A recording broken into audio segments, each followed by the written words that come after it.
नमस्कार बच्चों, मैं गुलाब चंद मौर्य साइंस टीचर। आज आपको क्लास 7 का पहले चैप्टर का पार्ट 2 बताएंगे। एक वीडियो आप देख चुके हैं। यहाँ पर जो है मानव विकास और प्रौद्योगिकी, उस दिन प्राक इतिहास यानी कि विज्ञान से पहले मनुष्य कैसे सीख रहा था उसके बारे में थोड़ी सी चर्चा हुई थी। आज जो है चिकित्सा, कृषि और प्रौद्योगिकी के बारे में जो है थोड़ा और डिटेल जानेंगे। सबसे महत्वपूर्ण कृषि के बारे में चर्चा करेंगे, जो आपकी पहुंच के अंदर है, जिससे आप जुड़े हुए हैं। कृषि के अंतर्गत बहुत सारे क्षेत्र हैं जिसका आज विस्तृत रूप हो गया है। इतना विस्तृत रूप हो गया है कि वो खुद में एक क्षेत्र हो गए हैं। जैसे मछली पालन, लोग बड़े बड़े तालाबों में मछलियों का व्यापार के लिए पालते हैं। मछली पालन के लिए ये भी निर्भर है कि आपको अच्छी क्वालिटी की मछली का बच्चा चाहिए, बीज चाहिए, जिससे जो है उसमें कई गुना ग्रोथ हो सके और कम समय में जो है सबसे महत्वपूर्ण उसमें कोई बीमारी ना लग सके। ये बहुत ही महत्वपूर्ण आज के केस में, हर केस में ये देखा जा रहा है। आपका सब्जी एक ऐसा व्यवसाय है जो लगभग हर व्यक्ति कर लेता है थोड़ा बहुत। इसमें बहुत ज़्यादा पूछने पछोरने की बात नहीं है। यहाँ पर ये जो है सब्जी, लेकिन सब्जी के केस में एक चीज़ देखा गया है कि आज जो है किसान का जो हाथ है वो बंध गया है। किसान के हाथ से पतंग कट गई है। आज जो है F1 जनरेशन का जो एक चीज़ मैं बताना चाहूँगा कि ये जो F1 जनरेशन के प्लांट होते हैं, जब आप बाज़ार से बीज खरीदिएगा तो उसमें F1 जनरेशन लिखा रहता है। इसका मतलब केवल ये एक बार बोया जा सकता है, उससे ज़्यादा नहीं बोया जा सकता। दूसरी बार अगर उसका बीज आप बना के बोएंगे तो वो सही नहीं होगा। आप इस समय धान की फसल हो चुकी है, देख सकते हैं। इस धान को दोबारा आप बोएंगे तो इस कैटेगरी का नहीं होगा। ऐसी सेटिंग की गई है कि आज किसान के पास खुद बीज नहीं है, उसको हर बार बीज जो है मार्केट से ख़रीदना पड़ेगा। इस बीजों का पूरी तरह से बाजारीकरण हो गया है, उससे कोई बचा नहीं है। तो यहाँ पर जो है हमारे, इसीलिए क्या है कि पुराने बीजों में जो पोषक तत्व थे आज के पोषक तत्व नहीं है। लेकिन हमें अगर ऐसा नहीं होता तो इतनी बड़ी जनसंख्या को भोजन अटा पाना भी मुश्किल होता।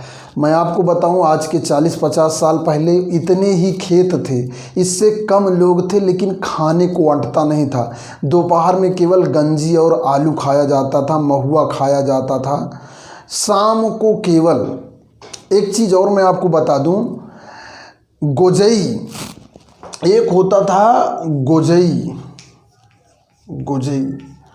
वैसे लोग बेझरिक रोटी खाते थे। लेकिन अगर कोनो रिश्तेदार घरे आ जाते रहे तो गेहूँ धान जई, ध्यान दीजिएगा, गेहूँ धान जई,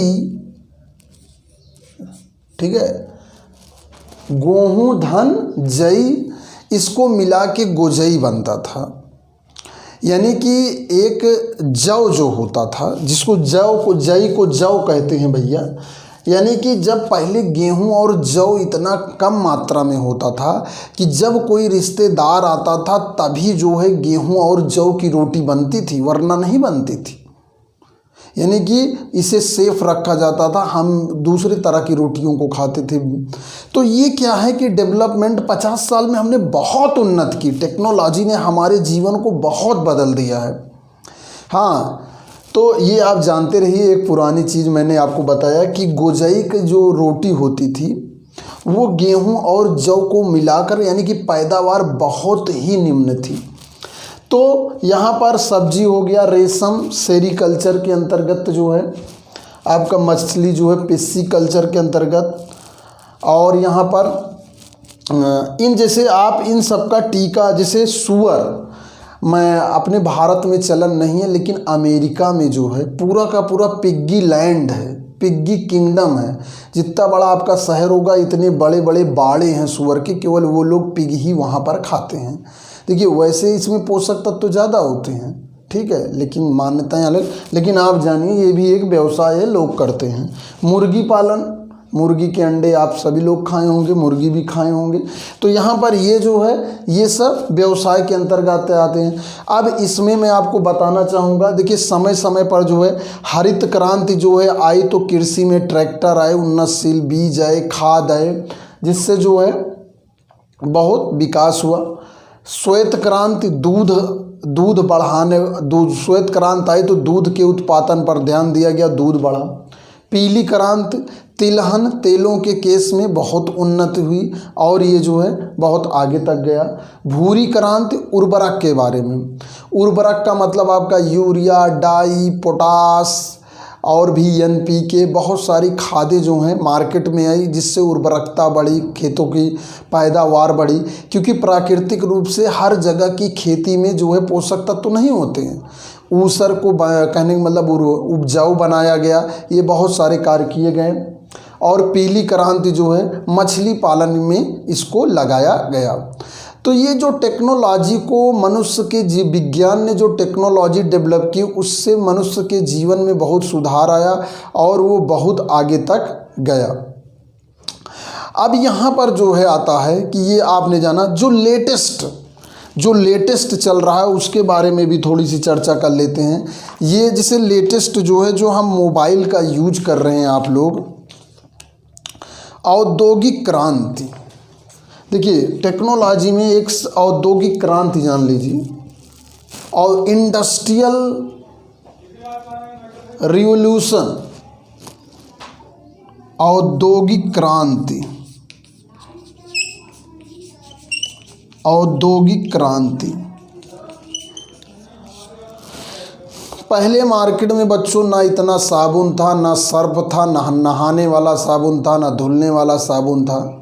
आज भी धोबी लोग जो है रेह का यूज करते हैं, एक टाइप की मिट्टी होती है ऊसर के पास, जिसमें जो है उससे वो लोग कपड़े को धुलते हैं। पुराने ज़माने में उसी मिट्टी से ही कपड़े धुले जाते थे। लेकिन आज आप देख लीजिए औद्योगिक क्रांति माने जो फैक्ट्री लगाने की प्रक्रिया हुई, इतनी तेज़ हुई कि आज लगभग 80% सामान हम मार्केट का फैक्ट्रियों से बना हुआ खाते हैं।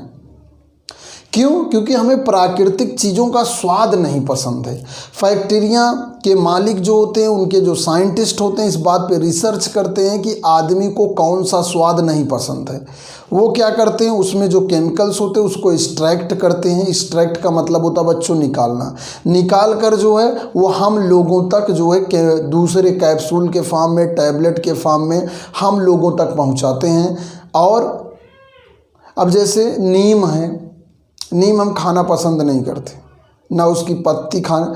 नीम में 15 तरह के एंटीबायोटिक हैं, सबसे ज़्यादा फ़ायदेमंद इसका नाम बेटा आज़ादी रेक्टा इंडिका है। आज़ादी रेक्टा इंडिका नीम का वैज्ञानिक नाम है और ये बहुत फ़ायदेमंद है। लेकिन हम नीम को जब कभी बीमार होते हैं तो रेयर केस में ही उसका जूस लेते हैं। लेकिन ये कहने का मतलब वो फ़ायदेमंद है, लेकिन उसकी टैबलेट मार्केट में आपको मिलेगी। इसी तरह क्या है, बहुत सारे प्लांट है, चाहे पपीता हुआ, आंवला हुआ, हर चीज़ की दवा जो है उसका पाउडर जो है, हम आंवला नहीं खा सकते, लेकिन आंवले का पाउडर बाबा रामदेव जी के यहाँ उपलब्ध है, अन्य कंपनियों का भी उपलब्ध है। तो इस तरह क्या होता है कि हम डेवलपमेंट में क्या हुआ कि हमारी टेक्नोलॉजी ने हमारे जीवन को बहुत ज़्यादा चेंज कर दिया है।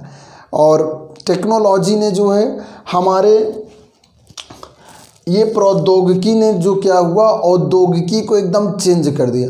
आज मशीनीकरण जो है, जो 100 आदमी काम करते थे वो एक अकेली मशीन 50 आदमी का काम कर रही है। 50 आदमी जो है फैक्ट्री से बाहर हो गए, बेरोजगार हो गए। ये क्या हुआ, मशीन ना कभी छुट्टी करती है, ना बहाने करती है, ना उसको बुखार आता है, ना उसको सैलरी चाहिए, ठीक, और 24 घंटे काम करती है, ना थकती है। तो मशीनें को क्या हुआ, मशीनें जो है, और इस तरह मशीनों से उत्पादकता बढ़ी और क्या हुआ, हमें सस्ते से सस्ता सामान मिल जाता है। 1 रुपए की हम आज कदर नहीं करते हैं, लेकिन हमें 1 रुपए का सामान मिल जाता है। तो इस तरह क्या हुआ कि टेक्नोलॉजी ने हमारे जीवन को इसी तरह, जैसे आपकी बाइक हुई, कार हुई, साइकिल, ये सब पूरा मशीन से बनता है। इसलिए सेटिंग्स में बहुत कम गलतियां होती हैं। अगर मनुष्य द्वारा सेटिंग की जाए तो उसमें बहुत सारी गलतियां पाई जाती हैं। तो बच्चों, इस वीडियो में इतना ही। मैं गुलाब चंद मौर्य, साइंस टीचर। धन्यवाद।